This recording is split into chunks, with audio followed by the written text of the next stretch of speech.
खरूज 30 बाब। और तू बखूर जलाने के लिए कीकर की लकड़ी की एक कुर्बान गाह बनाना। उसकी लंबाई 1 हाथ और चौड़ाई 1 हाथ हो। वो चौकंठी रहे और उसकी ऊंचाई 2 हाथ हो, और उसके सींग उसके टुकड़े से बनाए जाएं। और तू उसकी ऊपर की सतह और चारों पहलुओं को जो उसके गिरदा गिर्द हैं और उसके सींगों को खालिस सोने से मंडना। और उसके लिए गिरदा गिर्द एक जरीन ताज बनाना। और तू उस ताज के नीचे उसके दोनों पहलुओं में सोने के 2 कड़े उसकी दोनों तरफ बनाना। वो उसके उठाने की चोबों के लिए खानों का काम देंगे। और चोबें कीकर की लकड़ी की बनाकर उनको सोने से मंडना। और तू उसको उस पर्दा के आगे रखना जो शहादत के संदूक के सामने है। वो सरपोश के सामने रहे जो शहादत के संदूक के ऊपर है, जहां मैं तुझसे मिला करूंगा। इसी पर हारून खुशबूदार बखूर जलाया करे। हर सुबह चिराग को ठीक करते वक्त बखूर जलाए। और जवालो गरूब के दरमियान भी जब हारून चिरागों को रोशन करे तब बखूर जलाए। ये बखूर खुदावंद के हजूर तुम्हारी पुश्त दर पुश्त हमेशा जलाया जाए। और तुम उस पर और हर तरह का बखूर न जलाना, न उस पर सौख्तनी कुर्बानी और नजर की कुर्बानी चढ़ाना, और कोई तपावन भी उस पर ना तपाना। और हारून साल में 1 बार उसके सींगों पर कफारा दे। तुम्हारी पुश्त दर पुश्त साल में 1 बार इस खता की कुर्बानी के खून से जो कफारा के लिए हो, उसके वास्ते कफारा दिया जाए।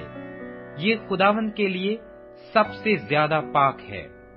और खुदावंद ने मूसा से कहा, जब तू बनी इस्राएल का शुमार करे तो जितनों का शुमार हुआ हो, वो फी मर्द शुमार के वक्त अपनी जान का फिदिया खुदावंद के लिए दें, ताकि जब तू उनका शुमार कर रहा हो उस वक्त कोई वबा उनमें फैलने ना पाए। हर एक जो निकल निकल कर शुमार किए हुओं में मिलता जाए, वो मकदस की मिस्काल के हिसाब से नीम मिस्काल दे। मिस्काल 20 जेरा की होती है। ये नीम मिस्काल खुदावंद के लिए नजर है। जितने 20 बरस के या इससे ज्यादा उम्र के निकल निकल कर शुमार किए हुओं में मिलते जाएं, उनमें से हर एक खुदावंद की नजर दे। जब तुम्हारी जानों के कफारे के लिए खुदावंद की नजर दी जाए, तो दौलतमंद नीम मिस्काल से ज्यादा ना दे और न गरीब उससे कम दे। और तू बनी इस्राएल से कफारा की नकदी लेकर उसे खैमाए इज्तमा के काम में लगाना, ताकि वो बनी इस्राएल की तरफ से तुम्हारी जानों के कफारा के लिए खुदावंद के हजूर यादगार हो। फिर खुदावंद ने मूसा से कहा, तू धोने के लिए पीतल का एक हौज और पीतल ही की उसकी कुर्सी बनाना, और उसे खैमाए इज्तमा और कुर्बान गाह के बीच में रख कर उसमें पानी भर देना। और हारून और उसके बेटे अपने हाथ पांव उससे धोया करें। खैमाए इज्तमा में दाखिल होते वक्त पानी से धो लिया करें, ताकि हलाक न हो। या जब वो कुर्बान गाह के नजदीक खिदमत के वास्ते यानी खुदावंद के लिए सौख्तनी कुर्बानी चढ़ाने को आएं, तो अपने अपने हाथ पांव धो लें, ताकि मर न जाएं। ये उसके और उसकी औलाद के लिए नस्ल दर नस्ल दायमी रस्म हो। और खुदावंद ने मूसा से कहा कि तू मकदस की मिस्काल के हिसाब से खास खास खुशबूदार मसालेहा लेना, यानी अपने आप निकला हुआ मुर 500 मिस्काल, और उसका आधा यानी 250 मिस्काल दालचीनी, और खुशबूदार अगर 250 मिस्काल, और तज 500 मिस्काल, और जैतून का तेल 1 हैन। और तू उनसे मसा करने का पाक तेल बनाना। یعنی ان کو گندھی کی حکمت کے مطابق ملا کر ایک خوشبودار روغن تیار کرنا، یہی مسح کرنے کا پاک تیل ہوگا۔ اسی سے تو خیمہ اجتماع کو اور شہادت کے صندوق کو اور میز کو اس کے ظروف سمیت اور شمعدان کو اس کے ظروف سمیت اور بخور جلانے کی قربان گاہ کو اور سوختنی قربانی چڑھانے کے مذبح کو اس کے سب ظروف سمیت اور حوض کو اور اس کی کرسی کو مسح کرنا، اور تو ان کو مقدس کرنا تاکہ وہ نہایت پاک ہو جائیں۔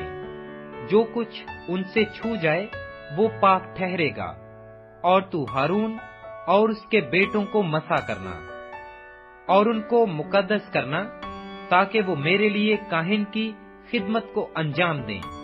اور تو بنی اسرائیل سے کہہ دینا کہ یہ تیل میرے لیے تمہاری پشت در پشت مسح کرنے کا پاک تیل ہوگا، یہ کسی آدمی کے جسم پر نہ ڈالا جائے، اور نہ تم کوئی اور روغن اس ترکیب سے بنانا، اس لیے کہ یہ مقدس ہے اور تمہارے نزدیک مقدس ٹھہرے۔ جو کوئی اس طرح کچھ بنائے یا اس میں سے کچھ کسی اجنبی پر لگائے، وہ اپنی قوم میں سے کاٹ ڈالا جائے۔ اور خداوند نے موسیٰ سے کہا، تو خوشبودار مصالحہ، مر اور متاتکی اور لون اور خوشبودار مصالحہ کے ساتھ خالص لبان وزن میں برابر برابر لینا، اور نمک ملا کر ان سے گندھی کی حکمت کے مطابق خوشبودار روغن کی طرح صاف اور پاک بخور بنانا، اور اس میں سے کچھ خوب باریک پیس کر خیمہ اجتماع میں شہادت کے صندوق کے سامنے جہاں میں تجھ سے ملا کروں گا رکھنا، یہ تمہارے لیے نہایت پاک ٹھہرے۔ اور جو بخور تو بنائے اس کی ترکیب کے مطابق تم اپنے لیے کچھ نہ بنانا، وہ بخور تیرے نزدیک خداوند کے لیے پاک ہو۔ جو کوئی سونگھنے کے لیے بھی اس کی طرح کچھ بنائے، وہ اپنی قوم میں سے کاٹ ڈالا جائے۔